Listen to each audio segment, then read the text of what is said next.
All right. Go ahead and introduce yourself. Hi, I'm Alyssa. I'm KoKo's mom. KoKo is 23 years old and he has autism level 3, and he's a pre-symbolic communicator, meaning that he doesn't have any words. And KoKo's able to have a very complete life, even with his limited communication using his symbols. Awesome.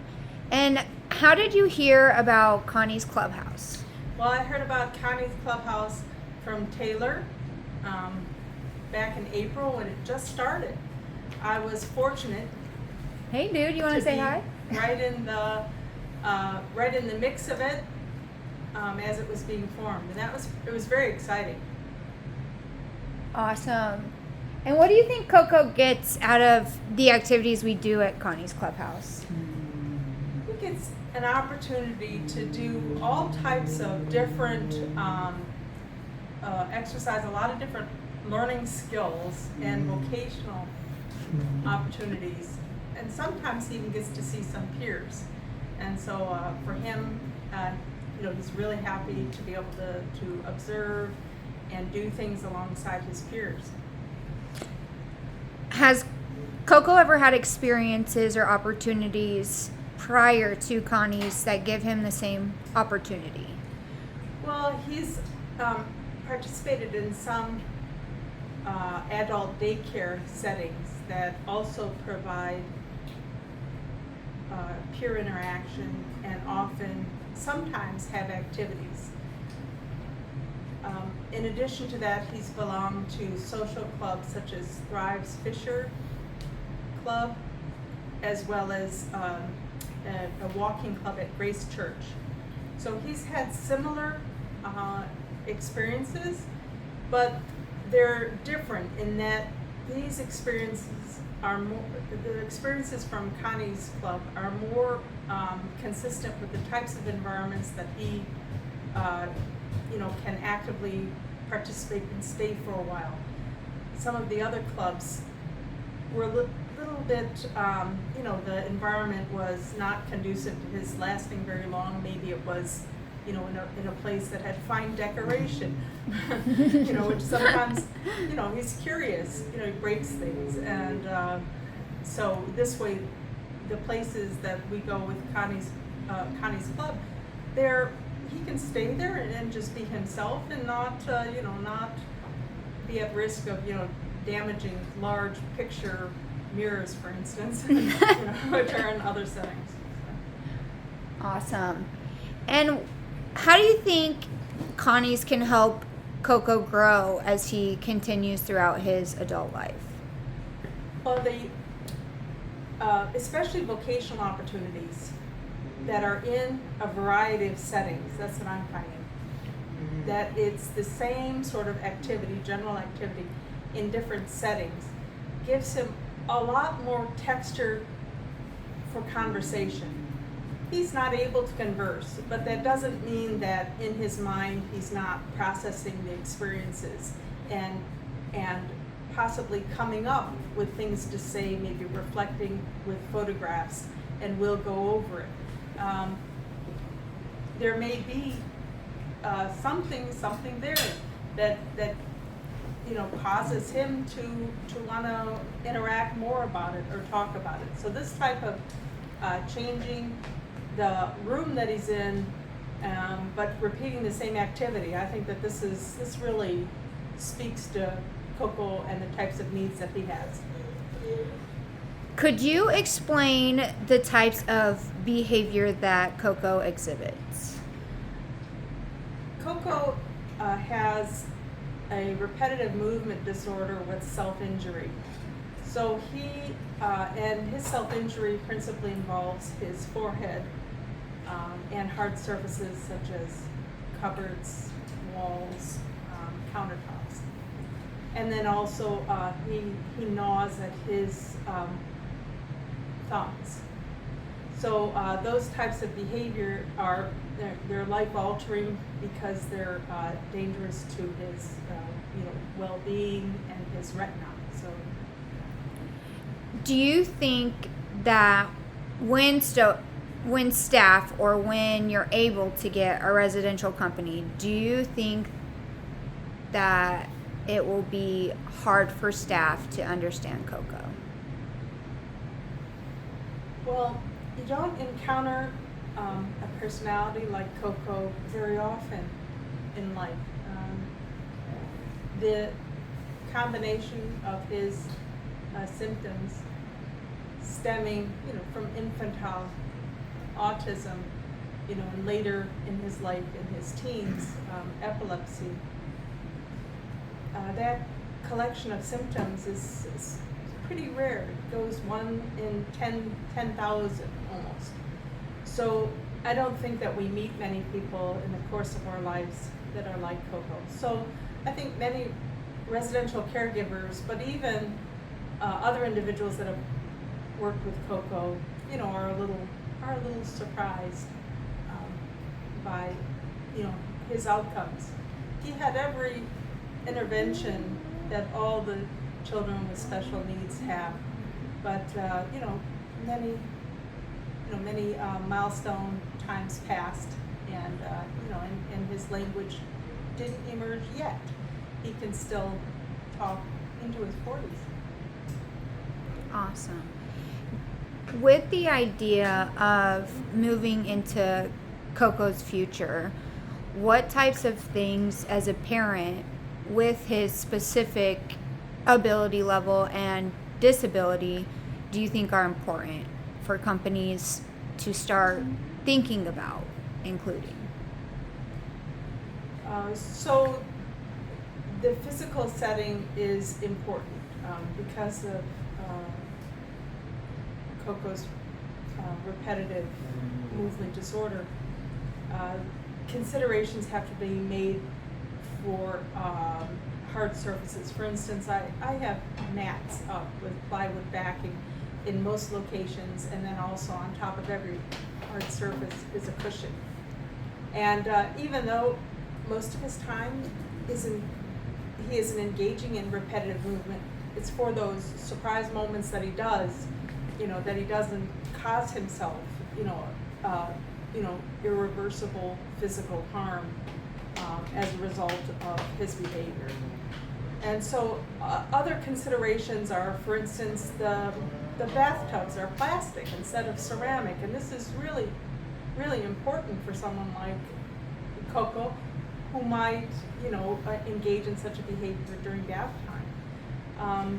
And then the layout of the location has to be, accommodating to the fact that he doesn't exercise good judgment, and so I do need to know where he is at all times, and in rooms even where it's private, I still have to have earshot, in the event of a seizure.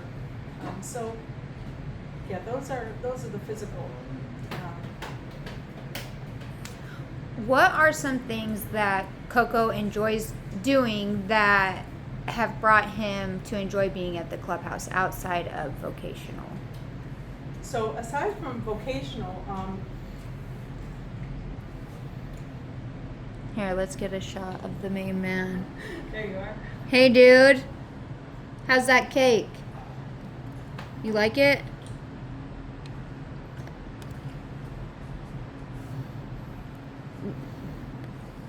What's up, dude? Do you want to show us your room? You want to show us your room? Oh, cool. Look.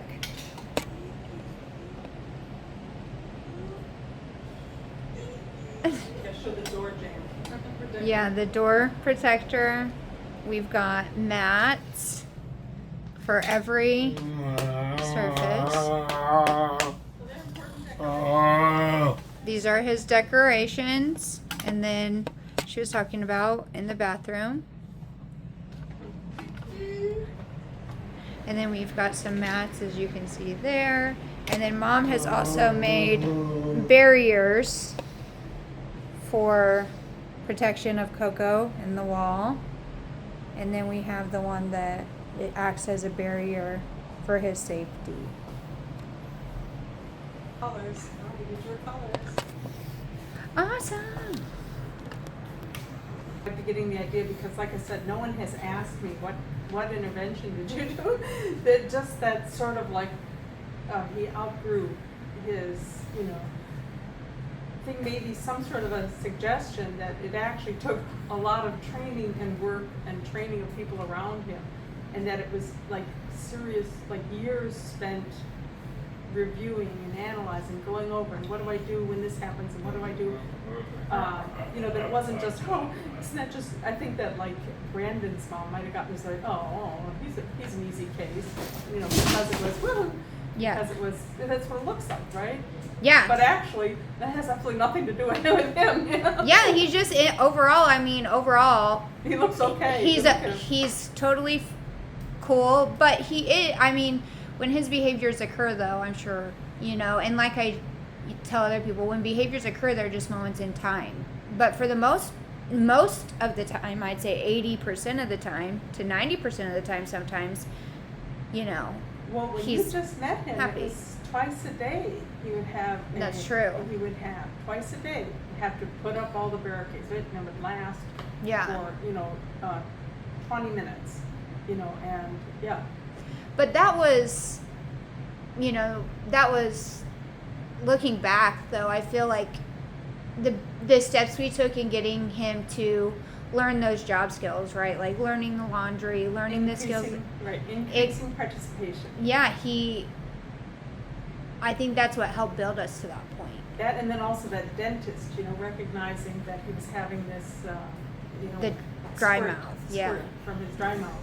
Yeah, you were having some dry mouth, Because it looked mysterious, you know, he'd suddenly go, whee! Yeah. Look, you want to say hi? Oh, what's up? Huh? What do you think? I do. I know. But Yeah. Extinguishing, you know, that behavior was like, you know, it was very confusing. It had to really, really like train to react. Well, and you're one of the few parents that gets that opportunity, right? At Kennedy Krieger, you got the opportunity to like get that intensive intervention, which is something that like in the state of Indiana, I don't think we don't have that. I don't. No, they sent him out of state. This was Riley, you know, the gold standard. Said, no, we can't treat that. This was developmental pediatrician at Riley Hospital. Oh, we can't treat that. Take him to Kennedy Krieger, because actually their chief used to train at Kennedy Krieger. Oh, wow. So they knew about it. So. Yeah. Well, and, you know, like just with talking to the other families we've come in contact with, like through Connie's, I feel like the goal is to create a better life and something more sustainable. So even like, for instance, Connie's Village, the intentional community, like all the benefits that could bring to KoKo, right? Right, yeah. And I mean, just to like touch on his vocational rehab, like if we had to look back and tell that, you know, I don't know. What do you think of that? Like the process of vocational rehab. Right. So I think that the process of vocational rehab, how VR was helpful, was just even signing that contract, making the contract to serve him for 2 years, even though they didn't actually do anything. It was still touching base with that contract and being able to provide feedback about his progress, and then having it in my own mind that we need to make progress on this in order to continue or close his case. So it's more providing deadlines and goals, right? Even the federal government even had goals, you know, about earnings, amounts of earnings. Yeah. Setting those goals, however unreachable they were, it was In helpful. case you want to join. You walked over here, so I thought you might want to join. Sit down next to Mama. Huh? Just You a never thought, thought. but you don't have to. Never thought. That's confusing. Right there. You're very tall on your chair. Yeah. But, so I think that VR was, gave us some start dates and end dates And did put us in touch with Karen Papp, at least in a formal way. Yeah. As a formal introduction, and she could put it on her budget because it was through VR. So that was I think she was gonna do all that work anyway, but she could include it on her budget because it was through the state. And, right, setting those goals, however impossible they were, like that he would be earning, $10,000 by the close of the year, right? That's Yeah. what they said. It's like, that didn't work. That's okay though, you tried. But through that, though, we got where we are now, which is state safety and compliance. Right. Yeah, you can walk, dude. Go ahead. That he has a, now it's something else to have a conversation about. Some other facet of his life that he can get excited about, talk about warehousing, look at buildings about warehousing. It gives a whole other level of just things to have communication about and to have friends about, like talks with Taylor about what we did at work today. Yeah. We, actually met people in the community that do similar warehousing work, and it gives a subject of conversation other than, what are you doing tonight? What are you having for dinner? I mean, when was the last time you used the bathroom? You've got to talk about some other things that are more stimulating and more age appropriate. Yeah. What do you think with being able to bring an intentional village like to KoKo? How do you think that will add value just to his ability to have access to his peers and access to his community? I mean, there's residential services all over, but have you ran into any issues with getting residential or getting him in a house with roommates? And what would this intentional community possibly provide him? So we've had experiences with roommates, all of those scenarios, and even now exploring living in a village with other disabled people. This is completely an experiment for us, and kind of I think for society too. Definitely when he can walk to an activity, he stays there longer in the activity building than he's able to do if we drive. And I really think it's more because having a ride in the car is so pleasing to him. He wants to get back to the ride in the car. I think Yeah. Right. So, but this way, walking there, it's not so much fun to walk. Oh, I'm going to stay participating in the building a little bit more. And What, you want a video? Here, come help me. Want to help me? Yeah. Thanks, dude. he's wondering why you're still sitting here. Yeah. And we're having a talk. We're talking right now. Yeah, I know. It's a little different. Today's been a little off. A different day. And then also being able to see the same peers. The neurotypical and the disabled peers on a regular basis now. They know him and call out his name when he goes in. Of course, he can't articulate that, but he does give high fives and other modes of recognition of the people. And so this type of close proximity so far, it's been, I think that it's helping him to feel a more fulfilled life.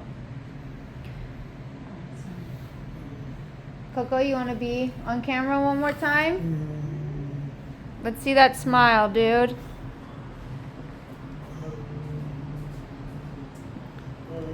Yeah. This is KoKo's house.